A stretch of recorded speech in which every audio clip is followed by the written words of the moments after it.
ఇంద్ర సినిమాలో బుల్లి చిరంజీవిగా అదరగొట్టిన నటుడు తేజ సజ్జా. చైల్డ్ ఆర్టిస్ట్గా మోస్ట్ సక్సెస్ఫుల్ అయిన ఈ వర్తమాన స్టార్ హీరోగా కూడా తన మార్క్ చాటుకునే ప్రయత్నం చేస్తున్నాడు. ఇప్పుడు హనుమాన్ అనే సినిమాతో సంక్రాంతి బరిలో నిల్చున్నాడు. అయితే సంక్రాంతి పండక్కి గుంటూరు కారం, సైంధవ్, నాసామిరంగా రూపాల్లో హనుమాన్కు గట్టి పోటీనే ఎదురైంది. ఇప్పుడు ఈ సినిమాకు మెగాస్టార్ చిరంజీవి సపోర్ట్ చేస్తూ సినిమాను జనాల్లోకి తీసుకెళ్లే ప్రయత్నం చేస్తున్నారు. తాను హనుమంతుడిని నమ్ముకునే ఈ స్థాయికి ఎదిగినట్టు చిరు చెప్పారు. అయితే చిన్న సినిమా అయినా హనుమాన్కు కావలసినన్ని థియేటర్లు ఇవ్వకపోవడం విచారకరమని చిరంజీవి వాపోయారు. అయితే కంటెంట్ ఉన్న సినిమాలకే జనం ఓటేస్తారని, ప్రేక్షకుడి ముందు చిన్న సినిమా, పెద్ద సినిమా అనే తేడాలు ఉండవని చిరు అభిప్రాయపడ్డారు.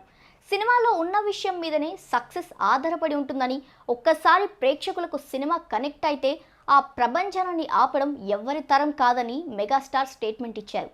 టాలీవుడ్ డిస్ట్రిబ్యూటర్లైన దిల్ రాజును ఉద్దేశిస్తూ చిన్న సినిమాలను ఎంకరేజ్ చేయడం అంటే ఇండస్ట్రీని కాపాడుకోవడమే అని ఉపదేశించారు. ఇక టాలీవుడ్కి సంక్రాంతి కలెక్షన్లు భారీగానే ఉంటాయి.